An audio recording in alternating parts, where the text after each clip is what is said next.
the Galactic Council, had been watching Earth for a very long time. They had built towers on distant moons and placed silent satellites near the edge of the solar system. They watched through lenses and sensors. They recorded everything. They took notes. They argued about the notes.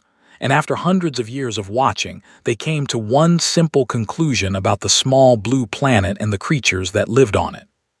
Humans were not a threat. They were loud. They were messy. They fought each other over thin lines drawn on maps. They burned forests. They poisoned rivers. They built weapons and used them on themselves.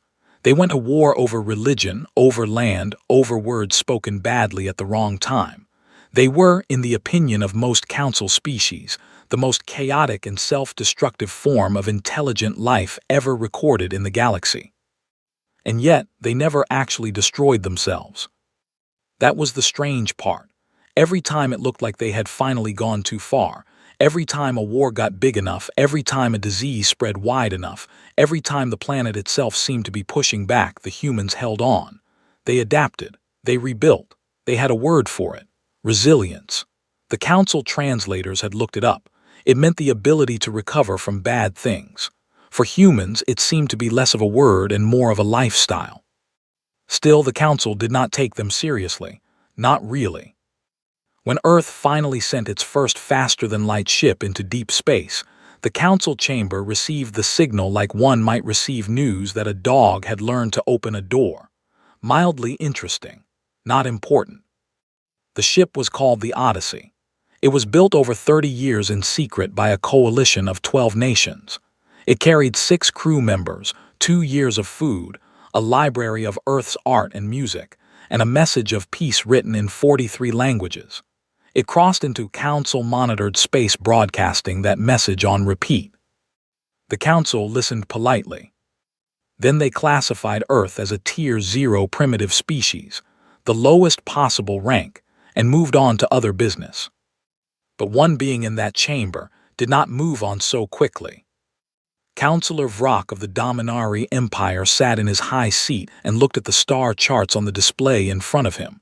He was a tall creature, gray-skinned and cold-eyed, with a mind that was always calculating. He did not care much about what humans were. He cared about where they lived. Earth's solar system sat at the crossroads of 3 major hyperspace lanes. 3. That was almost unheard of. Those lanes connected dozens of star systems. Whoever controlled them controlled the fastest trade and travel routes in that entire region of the galaxy. For centuries, those lanes had been mostly unused because no civilized species had wanted to settle so close to the chaotic little planet with the violent little creatures on it. But now the violent little creatures had a faster-than-light ship. Vrock stood up in the chamber and made his proposal clearly and without apology. Earth should be subjugated before it grew any stronger. The humans should be removed from positions of power over their own planet, relocated to controlled zones, and the solar system should be brought under Dominari management. It was not cruelty, he said. It was strategy. It was the practical thing to do. The chamber debated for 2 days. In the end, the vote was 44 in favor and 3 against. The 3 who voted against were small and quiet delegations. The Kelthari were tall, thin beings who had studied Earth longer than most. The Osavane were a seafaring species who had, in their own ancient past, been subjugated by a stronger power and had never forgotten how it felt. And the Mu, no one knew much about the Mu. They rarely spoke. They had not built a warship in over 1,000 years, but they came to every meeting and they listened to everything. All 3 of them voted no. When asked to explain, the Kelthari ambassador rose from her seat and looked across the chamber with steady eyes. "You have not read enough of their history," she said. That was all she said. She sat back down. Councillor Vrock smiled at her. It was not a kind smile. "We have read all of their history," he said. "That is precisely why we are not afraid." The session ended. The decision was made. A fleet would be assembled. 200 warships from the Dominari Empire supported by additional vessels from 6 other council members. It would be the largest show of force ever directed at a pre-membership species. But Vrock did not expect it to be a fight. He expected it to be a formality, a demonstration. Humans would see the fleet, understand the situation, and surrender. That was how these things went. He had done it 4 times before with 4 other species. None of them had fought back for more than a week. Back on Earth, no one knew any of this yet.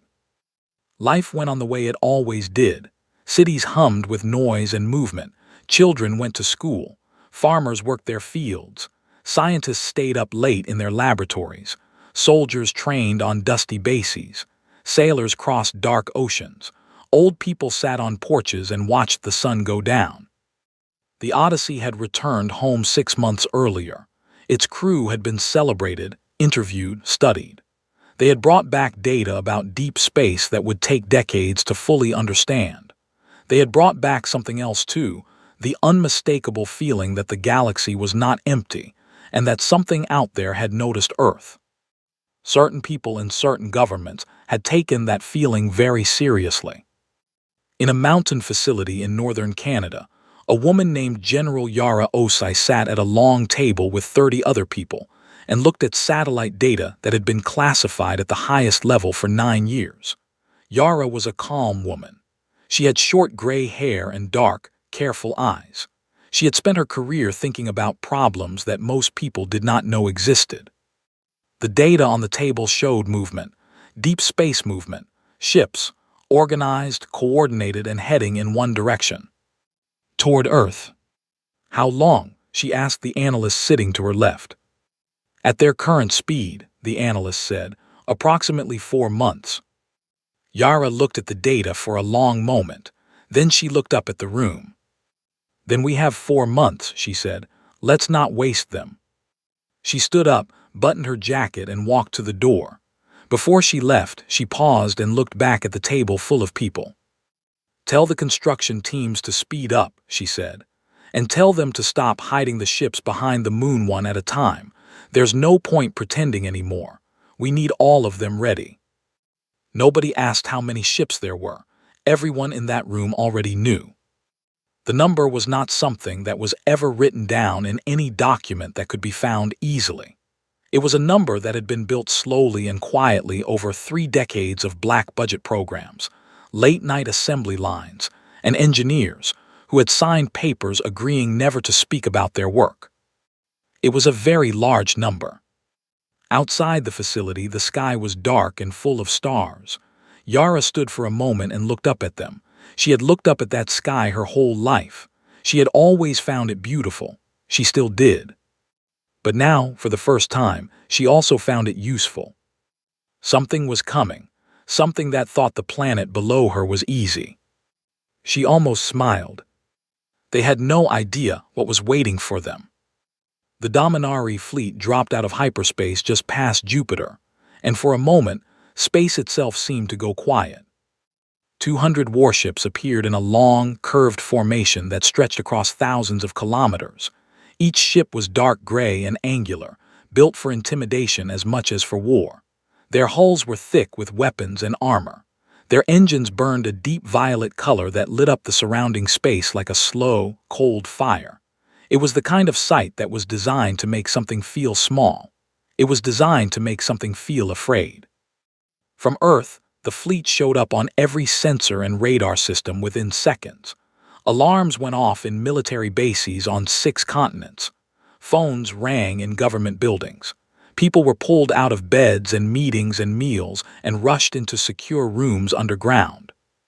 The news networks picked up the sensor data 17 minutes later, and within an hour, every person on the planet with a screen knew that something very large had just parked itself near Jupiter and was pointing in their direction.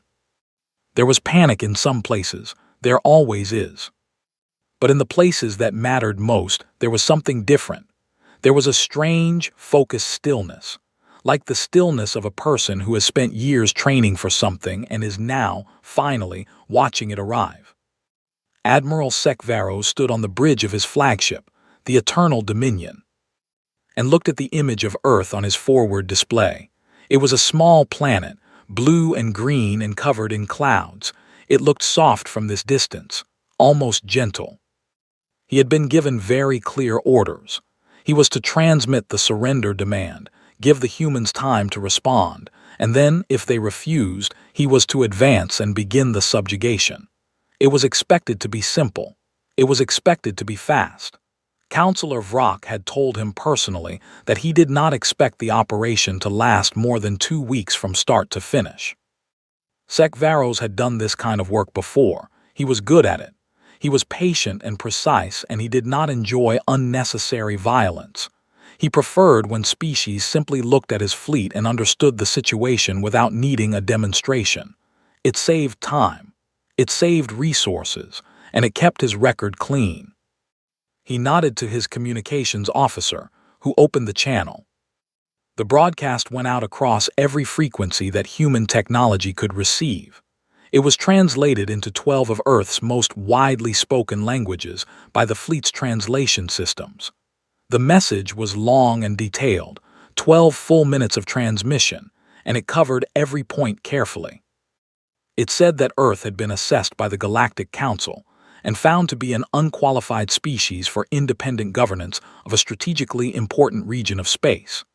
It said that the Council, in its wisdom and authority, had voted to assume administrative control of the Sol system and its surrounding lanes. It said that all human military forces were to stand down immediately and surrender their weapons and vessels to Dominari custody.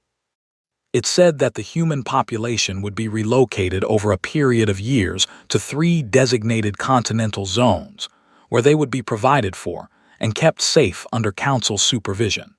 It said that resistance would be considered an act of aggression against the full authority of the Galactic Council and would be responded to with complete and overwhelming force. It ended by giving Earth exactly 72 hours to comply. On Earth, the message was received and translated and read and reread by hundreds of officials across dozens of governments. There were emergency sessions. There were arguments in many languages. There were people who were terrified and people who were furious and people who were both at the same time. In the underground command facility in northern Canada, General Yara Os sat at the head of a long table and listened to the full broadcast played back from start to finish without interruption. She did not move much while she listened. When it ended, the room was very quiet. She looked around the table slowly. She looked at the faces of the admirals and generals and defense ministers who had gathered there. Some of them were pale. Some of them were tight-jawed and hard-eyed. One of them was quietly doing the kind of breathing a person does when they are trying very hard not to show that their hands are shaking. Yara folded her hands on the table in front of her. "They gave us 72 hours, she said. "Yes," said the admiral to her right. "We don't need 72 hours, she said. She stood up, straightened her jacket, and walked to the communications panel on the far wall. She typed in the authentication codes herself. She did not ask anyone else to do it. She opened the channel manually, set it to broadcast on the same frequencies the Dominari fleet had used, and picked up the microphone. The message she sent back was 11 seconds long. She said, in a clear and level voice, that the people of Earth had received the Council's transmission. She said that Earth was a sovereign world and would remain so. She said that no human being would be relocated, no human weapon would be surrendered, and no human government would accept administration from any outside authority. She said that the Dominari fleet had 48 hours to reverse course and leave the solar system. And then she said, very calmly, that this was the only warning they would receive. She put the microphone down, walked back to her seat, and picked up her coffee. On the bridge of the Eternal Dominion, the 11-second reply came through the speakers and was translated in real time. Admiral Sekvaros listened to it once. Then he played it again. Then he looked at his senior officers, and for a moment, no one spoke. Then someone laughed. It started small, a short and disbelieving sound, and then it spread across the bridge until half the officers were laughing. Sekvaros himself allowed a thin smile to cross his face. He had received replies like this before, from species that did not fully understand their situation. It was a kind of bravery, he supposed, a pointless kind, but bravery nonetheless. He sent a brief message to Counselor Vrock. "The humans have declined. proceeding as planned after the deadline. Vrock's reply came back in under a minute. Expected. Do not draw it out. What neither of them saw, because their sensors were not looking in the right direction, was what was happening behind the moon. Earth's moon is large enough to hide things. It always had been. Over 30 years, piece by piece, ship by ship, the pieces of humanity's real fleet had been moved there. Not in plain sight, not announced. Quietly, carefully, in the slow and patient way that humans did things when they did not want to be noticed. There were 3,400 vessels behind that moon. They ranged from small and fast strike ships to large carrier vessels that held hundreds of the autonomous drone units that Earth's engineers had spent 15 years perfecting. They were not beautiful ships. They were not built to look impressive. They were built the way humans built most things when they were truly serious, to work, to last, to do what they were supposed to do and keep doing it. The crews on those ships had been waiting for weeks. Some of them had been waiting for years. They were not soldiers who had been drafted in a hurry. They were people who had trained for this specific moment, who had run simulations of this exact scenario hundreds of times, who had eaten and slept and exercised and argued and laughed and read books and written letters home, while sitting in ships parked behind the moon, waiting for the thing they had always known was eventually coming. When the 48-hour clock started, the ships began powering their systems up. Not all at once, quietly, in stages, so that the energy signatures built up slowly enough not to trip the Dominari fleet's long-range sensors too early. In the command facility, Yara finished her coffee, set the cup down, and opened a new screen on the desk in front of her. It showed 3,400 small green dots arranged in a neat formation on the dark side of the moon. She watched them for a moment. Then she began to write orders. The 48 hours ended at 400 on a Tuesday morning. Nobody on Earth was asleep. General Yara Osai sat in the command facility and watched the clock on the wall tick to 0. The room was full of people. Every screen was lit. Every console had someone sitting at it. The air was thick with the smell of coffee and the low sound of keyboards and the occasional short, clipped voice of someone reading out a number or a coordinate. It was the kind of controlled noise that happens when a very large number of very prepared people are all doing their jobs at the same time. Yara looked at the clock. She looked at the screen showing the 3,400 green dots still sitting behind the moon, fully powered, fully loaded, crews at their stations.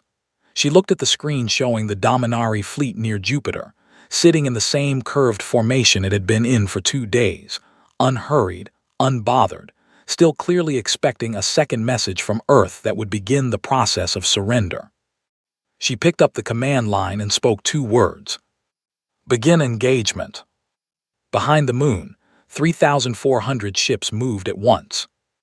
They came around the edge of the moon in 3 waves, fast and organized, spreading out as they cleared the lunar surface so that the formation expanded wide rather than bunching together. The first wave was made up of the strike ships, small, quick, difficult to lock onto. The second wave was the carrier vessels. The third wave was something the Dominari fleet had no category for at all, because nothing like it had ever been built before. On the bridge of the Eternal Dominion, the alarm started going off before anyone fully understood what they were looking at. Admiral Sekvaros stood up from his chair and stared at the tactical display. The number of contacts appearing on the screen was climbing so fast that the display software was struggling to keep up. His sensor officer was reading out numbers in a rising voice. 40 contacts, 80, 200, 400, sir. I'm reading over 1,000 contacts, and the count is still going up. That is not possible, Sekvaros said. 1,500, 2,000, sir. I'm reading over 3,000 individual contacts, confirmed weapons signatures on all of them. The bridge went silent for 1 long second. Then every alarm on the ship went off at once. The drone swarms hit first. They came out of the carrier vessels in clouds so dense that they looked like dark fog on the Dominari sensors. Each drone was small, no bigger than a ground vehicle, and by itself, it was not especially dangerous. But they did not operate by themselves. They operated in swarms of 10,000, coordinated by software that made decisions in fractions of a second, responding to each other and to the battlefield in real time. They had been designed specifically to overwhelm shield systems through sheer volume and speed. The lead Dominari ships opened fire immediately. Their weapons were powerful and accurate, and they destroyed drones by the hundreds. But for every 100 drones destroyed, 1,000 more filled the gap. The swarms did not slow down. They did not change their behavior because they were taking losses. They simply kept coming, kept pushing, kept pressing against the shields of the Dominari vessels with a patience that had no emotion behind it at all. Within 4 minutes, the first Dominari shields failed. Within 8 minutes, 6 ships had been stripped of their defensive systems and were taking direct hits from the strike ship wave that had closed the distance while the drones did their work. Sekvaros was shouting orders now. His fleet was experienced and disciplined, and they fought back hard. They destroyed drones by the tens of thousands. They hit several of the human strike ships and damaged them badly. 2 human vessels were destroyed in the first 20 minutes of the fight. His fleet was not helpless. He had been in wars before. He knew how to fight. But he did not know how to fight this. The thing that broke his understanding came in the second hour. The Dominari fleet had grouped 3 of its heaviest warships together in a defensive cluster, using their overlapping shields to protect each other while they focused fire on the incoming strike ships. It was a sound tactic. It was something that had worked in every engagement Sekvaros had ever been part of. He watched on the display as a group of 17 human ships broke off from the main formation and accelerated toward the cluster. They were accelerating harder than made sense for an attack run. Much harder. The speeds the sensors were reading were not attack speeds. They were ramming speeds. "They are not going to," his weapons officer began. They did. 14 of the 17 ships were unmanned.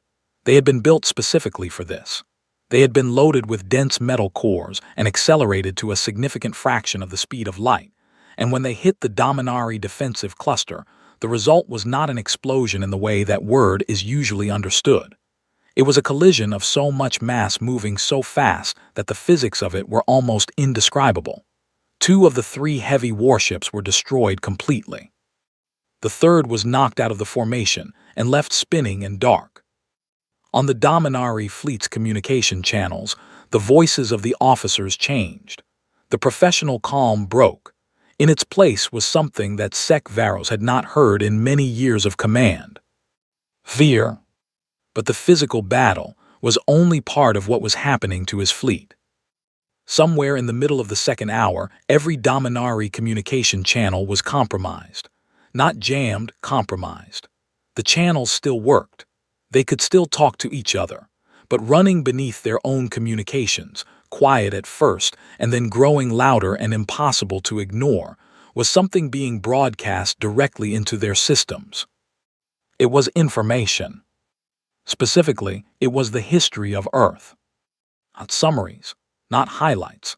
The actual detailed, unedited record of 10,000 years of human civilization, wars that lasted decades, cities burned and rebuilt, plagues that killed half a continent and then were beaten back, empires that rose and fell and rose again in different shapes, species-level catastrophes that should have ended humanity and instead produced new technologies, new alliances, new ways of surviving. The records came with images and sounds, battles in mud and battles in space. Voices of leaders and ordinary people in the worst moments of their history, and then voices of those same people getting back up afterward. The Dominari soldiers listened in spite of themselves. They could not help it.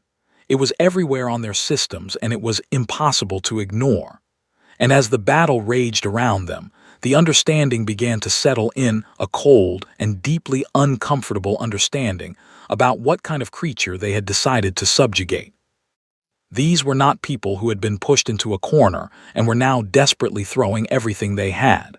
These were people who had been preparing for this, who had looked at the sky and known something was coming and spent 30 years getting ready without ever once panicking, who had built thousands of ships in secret while presenting a face of helplessness to the galaxy, who fought in ways that broke tactical logic because they had looked at their own history and understood that the species that survived was not always the strongest.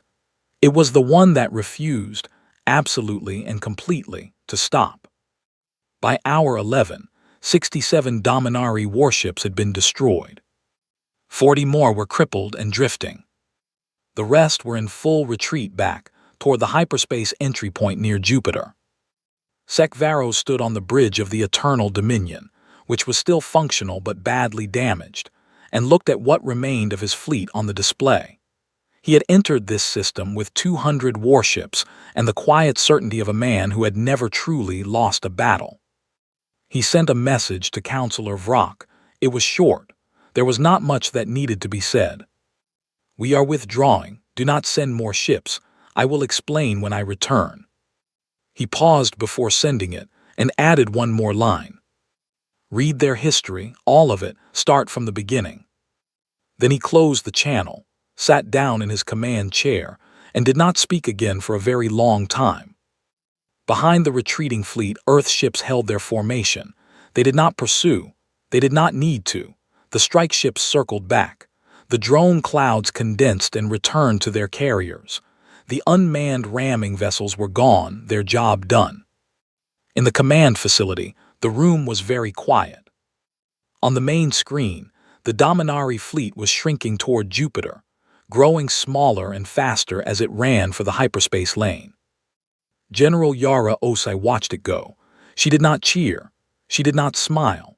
She sat with her hands flat on the table and watched until the last Dominari ship vanished from the sensor screen. Then she looked at her watch. 11 hours and 22 minutes. She nodded once, the way a person nods when a thing they planned for a long time goes more or less the way they expected. "Get me casualty reports," she said, "and someone make fresh coffee. We have a lot of work to do." The recording of the battle reached the Galactic Council chamber in less than 6 hours. It came in the form of a full sensor log pulled from 3 separate observation relays that had been watching the Sol system since the fleet departed. It was raw data, unedited, and it showed everything. The drone swarms, the ramming ships, the shield failures, the retreat, all of it from start to finish in precise and terrible detail. The council session that was called to review it was supposed to be attended by senior representatives only. Instead, every delegate who could get to the chamber in time showed up. Species that rarely attended emergency sessions sent their highest officials. The hall was fuller than it had been in decades. Every seat was taken. Beings stood along the walls. The air was thick with different atmospheres being processed through different breathing apparatuses, and the noise before the session began was unlike anything the hall staff could remember. Then the recording played. The room went completely silent. No one spoke for the full duration. No one shifted in their seat or whispered to a neighbor or checked their communications devices. They watched the display screens at the front of the chamber, and they did not look away. They watched 200 Dominari warships get taken apart by a species that the Council had classified as a Tier 0 primitive just 4 months earlier. They watched the drone clouds. They watched the ramming ships and felt the silence of the chamber get heavier when those vessels hit their targets. They watched the retreat. When the recording ended, the silence lasted a long time. It was the Kelthari ambassador who spoke first. She did not raise her voice. She did not say anything dramatic. She simply turned in her seat and looked across the chamber at the section where the Dominari delegation was sitting, and she looked at them for a moment without saying a word. Then she turned back to face the front of the room and said nothing further. She did not need to. What followed was not a debate so much as a slow and collective unraveling. The first thing the Council did was attempt to reclassify Earth. A junior analyst had already submitted a revised assessment before the session began. The original Tier 0 classification had been crossed out and replaced with Tier 4 military power. By the time the document reached the floor of the chamber, someone had crossed that out too and written Tier 7. A delegate from the Vreth Collective raised their hand and asked, in a carefully controlled voice, whether the existing tier classification system even had a category that accurately described what they had just watched. No one had a good answer for that. The Vreth Collective was the first to act in a way that could be described as panic, though their representative would later insist the word was unfair. Within hours of the session, the collective quietly issued internal orders to withdraw all border patrol vessels from the two star systems closest to Earth's solar system. When asked about this in the chamber, their delegates said it was a routine redeployment. Nobody believed that. Nobody said so out loud either. The Shorek Mercantile Guild moved even faster. They had always been more interested in profit than in politics, and they had a talent for reading situations quickly. Before the session had even formally closed, they had already drafted a trade partnership proposal and sent it through back channels to every human diplomatic contact they had on file, which was 2 contacts, neither of whom had significant authority. The proposal offered favorable trade terms, shared shipping rights on 2 minor hyperspace lanes, and a standing invitation for human representatives to visit the Guild's central trading station. It was thorough. It was generous.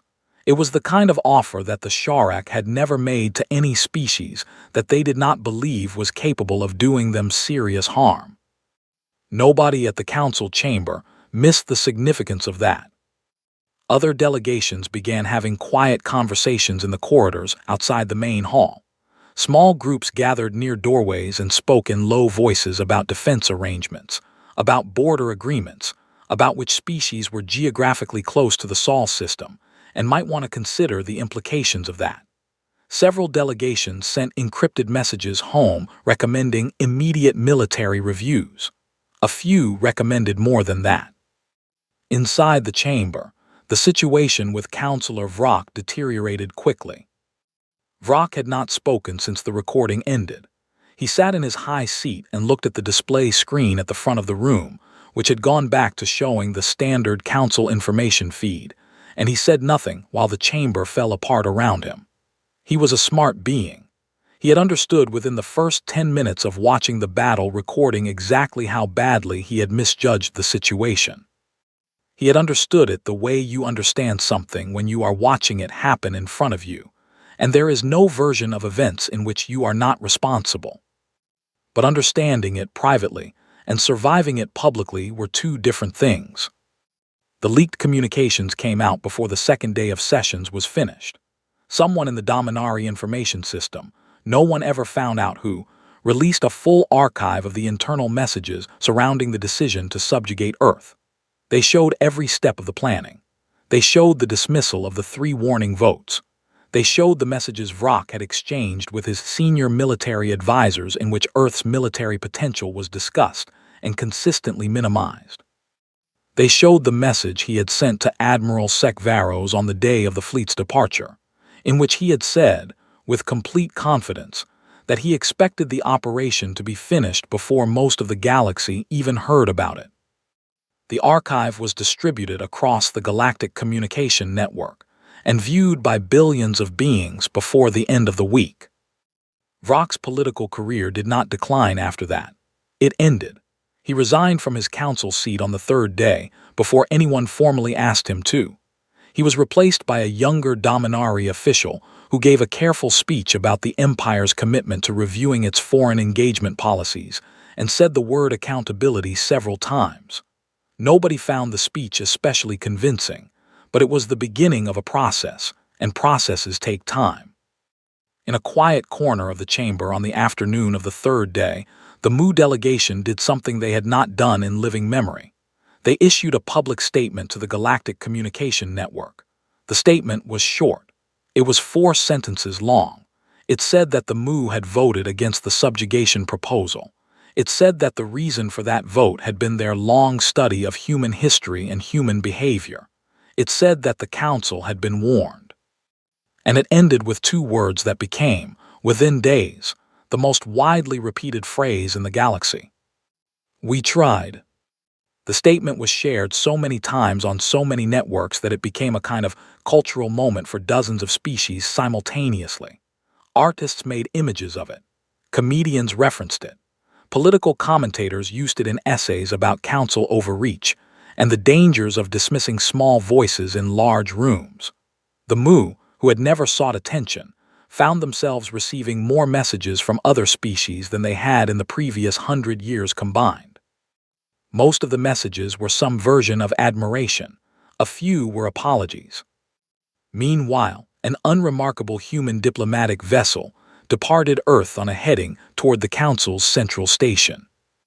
It was a single ship, small, unarmed, and broadcasting peaceful intent on every available frequency. It carried 3 ambassadors chosen by a coalition of Earth's governments. Their names were Dr. Amara Solis, a trade economist from Mexico City, Ambassador Curran Maida, a career diplomat who had spent 30 years negotiating territorial agreements between nations, and Dr. Jonas Brandt, a legal scholar who had written extensively on interplanetary law and who had spent the last 4 months reading every piece of Galactic Council legal documentation he could get his hands on. They also carried an artificial intelligence translation system, 6 months of supplies, and a very large quantity of coffee, which Maida had insisted on packing personally and which he had explained to the other 2 was not optional. The message that Earth's government transmitted to the Council ahead of the ship's arrival was received in the chamber on the morning of the 4th day. It was read aloud by the session chair, and it produced a silence of a very different quality than the silence after the battle recording. It said that Earth had no interest in revenge. It said that humanity understood the value of stable relationships and long-term cooperation. It said that the 3 hyperspace lanes running through the Sol system were an asset that could benefit many species if managed with fairness and proper agreement. It said that Earth's ambassadors were on their way and would arrive in approximately 3 weeks. And then, at the end, in language that was polite and reasonable, and somehow still managed to feel like a door being held open by someone very strong, it said that Earth looked forward to discussing terms. The session chair set down the message and looked at the chamber. In the front row, the Kelthari ambassador allowed herself a very small smile. 3 weeks was not a long time, but for a council that had spent 4 days trying to put itself back together, it felt like it was going to be a very busy 3 weeks indeed. The human diplomatic ship docked at the council's central station on a quiet morning, and the station had never been so full of beings pretending not to stare. The central station was the largest structure ever built by the combined species of the Galactic Council. It was a city in space, really a vast, spinning ring of metal and glass and pressurized corridors that housed thousands of permanent residents and could receive delegations from 47 species at the same time. It had seen wars end and alliances form and treaties sign that changed the shape of the galaxy. It had seen many things in its long history. It had never seen anything quite like the arrival of 3 humans carrying travel bags and a crate of coffee. The docking bay where the ship came in was supposed to have only essential staff present. Instead, it had somewhere between 200 and 300 beings crowded along the upper observation rails, watching through the transparent walls as the small human vessel settled into its berth and the airlock connected. They were there out of curiosity mostly. Some were there out of nervousness. A few were there because they had watched the battle recording so many times that the humans had become something larger than life in their minds, and they needed to see with their own eyes that they were, in fact, just people. The airlock opened, and Dr. Amara Solis stepped out first. She was a medium-sized woman with dark hair pulled back neatly, wearing a formal diplomatic jacket in deep blue. She looked around the docking bay with calm, interested eyes, the way a person looks when they have arrived somewhere new and are simply taking it in. She was followed by Ambassador Curran Maida, who was taller, older, and who walked with the unhurried ease of someone who had been in difficult rooms for most of his adult life. Behind him came Dr. Jonas Brandt, carrying a data tablet already open, his eyes moving across it even as he walked, which caused him to nearly step on Maida's heel before looking up and apologizing quietly. The council's receiving official, A small and formally dressed being named Coordinator Is stepped forward and gave the traditional greeting of the council, a short bow with both hands open and visible. All three humans returned the bow without hesitation, which they had clearly practiced, and Is felt something it would later describe to a colleague as a complicated kind of relief. The negotiations began 2 days later. They took place in a medium-sized conference room on the station's diplomatic level. The room had been carefully prepared, atmosphere adjusted, temperature set to a range comfortable for humans, seating arranged to reflect equal standing rather than hierarchy. The council's lead negotiating team was made up of 5 senior delegates representing the largest member species. They arrived with full staffs and legal teams and documentation prepared in advance. They had spent 2 weeks getting ready for this. Dr. Brandt arrived with his data tablet and a second tablet as backup, and a handwritten notebook that he set on the table next to the tablets and referred to constantly. Ambassador Maida arrived with a thermos of coffee and 2 cups, one of which he offered to the council's lead delegate, who accepted it cautiously, and then, after a careful sip, accepted a second cup 40 minutes later. Dr. Solis arrived with the numbers. She had spent 4 months doing nothing but studying the economic data of the 3 hyperspace lanes, their traffic volumes, their value to current users, the projected growth if access were expanded, the cost structures of different management models, and the specific ways in which fair revenue sharing could work across multiple species simultaneously. She had run the models hundreds of times.